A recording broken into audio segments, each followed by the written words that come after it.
જે આને ભગવાન માને ને એ આને પૂછો.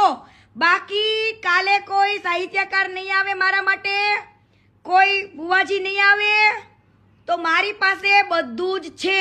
નમસ્કાર મારા ભાઈઓ ને બહેનો, કેમ છો યાર? સ્વાગત છે આજના ફરી નવા વિડીયોની અંદર. તો સાહેબ અત્યારે સૌથી પહેલા વાત કરવામાં આવે તો જે ખજૂરભાઈનો વિવાદ છે એમાં એન્ટ્રી થવાની છે ગમન ભુવાજી અને એની સાથે સાથે દેવાયત કવરની. શું આ વાત સાચી છે કે ગમન ભુવાજીની એન્ટ્રી થાય? શું ગમન ભુવાજી ખરેખર એન્ટ્રી કરવાના છે આ વિવાદની અંદર ખજૂરભાઈને લઈને? કેમ કે તમને ખબર હશે કે 1 કે 2 વર્ષ પહેલા ખજૂરભાઈ પોતે જ ગમન ભુવાજીના ઘરે ગયા હતા અને ત્યાં ગમન ભુવાજીએ સરસ મજાનું એમને બેસાડીને જમાડ્યું હતું સાહેબ.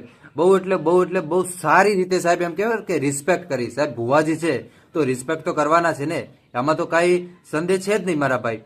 તો અત્યારે વાત કરવાના છે આ વિડીયોની અંદર કે શું ખરેખર જે દેવાયત ખબર છે એ વિડીયો એન્ટ્રી કરવાના છે આ વિવાદની અંદર કે પછી ગમન ભુવાજી એન્ટ્રી કરવાના છે? શું આ વાત સાચી છે કે લોકો ખાલી આલતુ ફાલતુ વાતો કરી રહ્યા છે?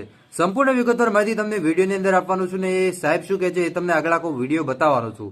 એટલે ખાસ કરીને મારા ભાઈઓ વિડીયો છે તમે છેલ્લે સુધી જોતા રહેજો. પણ આપણે વિડીયોની શરૂઆત કરીએ એની પહેલા ખાસ કરીને તમે નવા આવો છો તો ચેનલને મારા ભાઈઓ સબસ્ક્રાઇબ કરી નાખજો અને વિડીયો પસંદ આવે તો તમારા બધા ગ્રુપમાં શેર કરજો, જેથી કરીને મારા ભાઈઓ બીજા લોકો પણ જોઈ શકે કે ખરેખર ભાઈ આ વાત સાચી છે. હવે તમને બધા લોકોને ખબર છે કે વિવાદ છે દિવસે ને દિવસે વધારે વેગ પકડી રહ્યો છે, પણ ખજૂરભાઈ નથી બોલતા ને, એ ન બોલવામાં 100 ગુણ છે ભાઈ. કેમ કે તમને બધા લોકોને ખબર છે કે અત્યારે જે વિવાદ છે ને ભાઈ એ બહુ વધારે ચાલી રહ્યો છે.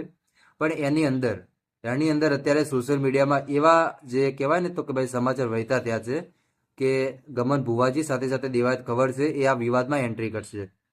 પણ ભાઈઓ ખરેખર આ જો ઓફિશિયલ જોવા જઈએ ને તો ભાઈ આવું કાંઈ જ છે નહીં. દેવાયત ખવડે એન્ટ્રી નથી કરવાના અને ગમન ભુવાજી એન્ટ્રી નથી કરવાના. કેમ કે ગમન ભુવાજી ભાઈ ભુવાજી છે, એમની પાસે આવો આલતુ ફાલતુનો ટાઈમ ન હોય કે આવા નાના વિવાદમાં એ આવીને પડે અને માફી માંગે. સાહેબ એમનું કામ જ નથી. ભુવાજી છે, સિંગર છે, ગાવે છે ને એમનું કામ છે ગાવાનું. તો ખોટી જે માહિતી ફેલાવતા હોય લોકો ખોટી માહિતી ન ફેલાય. બાકી મેં તમને જે માહિતી આપી છે સોશિયલ મીડિયા અને ઇન્ટરનેટના આધારે આપી છે. બાકી મળી છે આપણે નવા વિડીયોમાં. ત્યાં સુધી બધાને જય માતાજી, જય દ્વારકાધીશ. અને આપણી ચેનલ આ વિડીયોની કોઈ પુષ્ટિ કરતી નથી. મળીએ છીએ આપણે હવે નવા વિડીયોમાં.